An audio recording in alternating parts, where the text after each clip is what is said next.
آج کی جو نظم ہے وہ ہماری ماں کے لیے یا ہماری ماں جیسی عورتوں کے لیے اور ہماری دادی نانی جو ہماری پرانی عورتیں ہیں ان کی نظر ہے.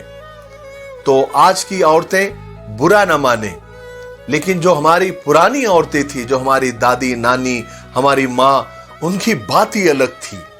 وہ کیسی عورتیں تھی جو گیلی لکڑیوں کو پھونک کر چولہا جلاتی تھی، جو سل پر لال مرچیں پیس کر سالن پکاتی تھی، صبح سے شام تک مصروف رہتی تھی لیکن پھر بھی مسکراتی تھی، بھری دوپہر میں اپنا سر ڈھک کر ملنے آتی تھی.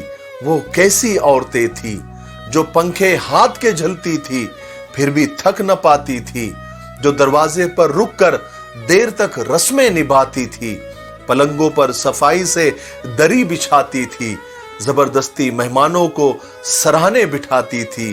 وہ کیسی عورتیں تھی. اگر گرمی زیادہ ہو تو روح افزا پلاتی تھی، جو اپنی بیٹیوں کو سویٹر بننا سکھاتی تھی، سلائی مشینوں پر کڑے روزے بناتی تھی، بڑی پلیٹوں میں جو افطار کے حصے بناتی تھی.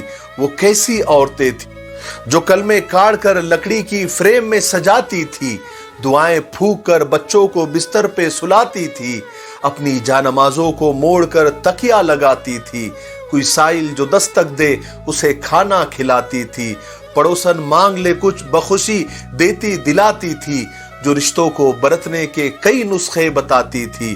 وہ کیسی عورتیں تھی.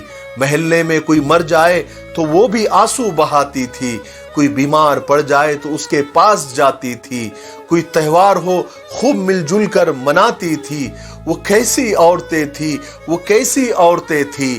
میں جب بھی اپنے گھر جاتا ہوں فرصت کے زمانوں میں انہی کو ڈھونڈتے پھرتا ہوں، گلیوں میں، مکانوں میں، کسی میلاد میں، جزدان میں، تسبیح کے دانوں میں، کسی برآمدے کے طاق میں، باورچی خانے میں، مگر اپنا زمانہ ساتھ لے کر کئی کھو گئی ہے وہ، کسی ایک قبر میں ساری کے ساری سو گئی ہے وہ.